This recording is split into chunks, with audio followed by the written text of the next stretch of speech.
विभिन्न जनपदों में तैनात आपदा मित्र और उपस्थित अन्य भाइयों बहनों, 2 दिवसीय इस तृतीय क्षेत्रीय सम्मेलन के उद्घाटन कार्यक्रम में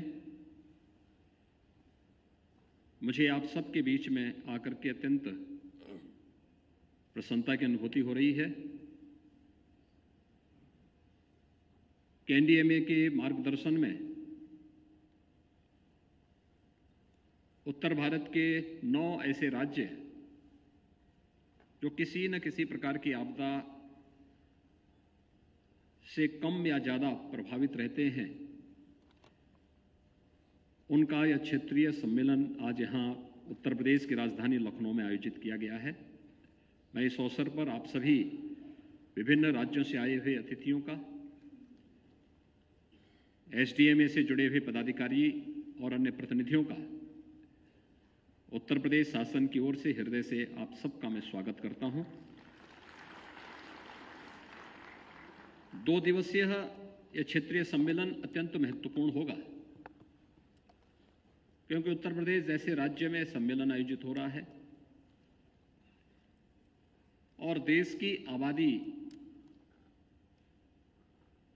का सबसे बड़ा राज्य होने और क्षेत्रफल की दृष्टि से भी देश के अंदर एक बड़े राज्यों में होने के कारण उत्तर प्रदेश के सामने आपदा से संबंधित चुनौतियां भी उसी प्रकार की हैं।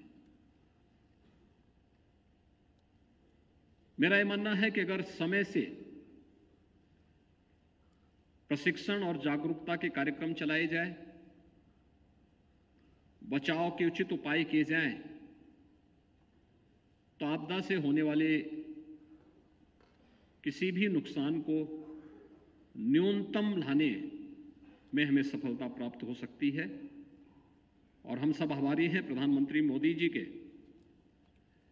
जिन्होंने इस संवेदनशील प्रश्न को ध्यान में रख करके एनडीएमए को और सक्रिय करते हुए एक अच्छी शुरुआत की है। उनकी अच्छी ट्रेनिंग तो हो ही, साथ साथ जनपद स्तर पर आपदा मित्रों की तैनाती भी हो। बहुत सारी चीजें ऐसी हैं जिस पर कार्य किया जा सकता है। जैसे आपके सामने मैं एक उदाहरण देता हूं, बाढ़ जैसी आपदा, ऐसा नहीं कि उसको नियंत्रित न किया जा सकता। कुछ तो वास्तव में प्राकृतिक हैं और कुछ मानव निर्मित भी हैं। अगर नदी के कैचमेंट एरिया में अनावश्यक बस्तियां बसेंगी तो आपदा अपना विकराल रूप धारण करेगी ही करेगी। लेकिन अगर हमने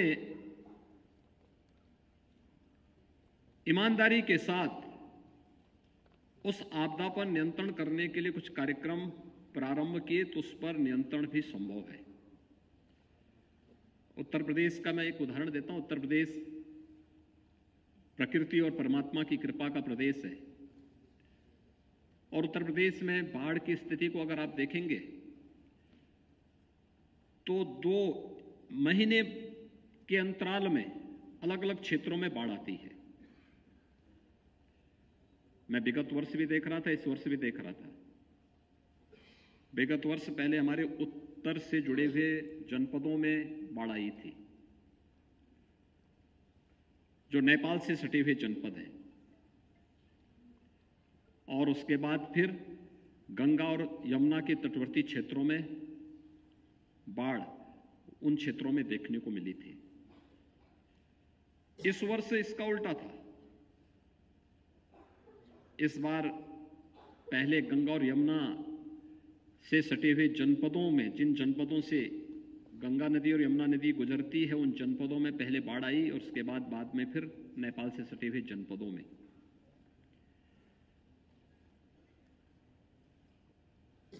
समय से की गई तैयारी और बचाव के उपाय, जैसे नेपाल से सटे हुए जो जनपद हैं, हिमालय से आने वाली नदियों के कारण वहां बाढ़ आती है। और मैं देखता था कि बहुत सारी जगह तो बाढ़ का कारण स्वयं मनुष्य और ठेकेदारी प्रथा है। जैसे उत्तर प्रदेश में सरयू नदी में एक जगह है एल्गिन ब्रिज। एल्गिन ब्रिज में पता नहीं कब से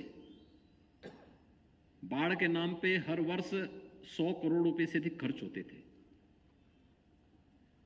और जब 2017 में मैं मुख्यमंत्री बना था तो सबसे पहले मेरे सामने वहीं का प्रस्ताव आया। तो मैंने कहा ये क्या है? उन्होंने कहा साहब बाढ़ रोकने के लिए। तो मैंने कहा क्या पहली बार रुक रहा है? कहा नहीं साहब ये हर साल होता है। तो मैंने कहा हर साल 100 करोड़ खर्च होते हैं? कहा हाँ। मैंने कहा उसको बंद कर दो, यह कार्य नहीं होगा। कहा साहब नुकसान होगा। तो मैंने कहा एक बार नुकसान होने दो, देख तो लेंगे कितना नुकसान होता है। तो मैं उधर से गुजर रहा था अगले दिन ही, तो मैंने अपने हेलीकॉप्टर के पायलट से कहा, मैंने कहा भी मुझे एल्गिन ब्रिज थोड़ा दिखाना। तो उसने कहा कि साहब ये सामने तो है, अभी मैं दिखाता हूं। मैंने कहा हाँ लेके चलो। मैंने कहा हेलीकॉप्टर को नीचे कर दो, कितना नीचे हो सकता है। फिर मैंने कहा इसको क्लॉकवाइज और फिर एंटी क्लॉकवाइज इसको घुमाइए।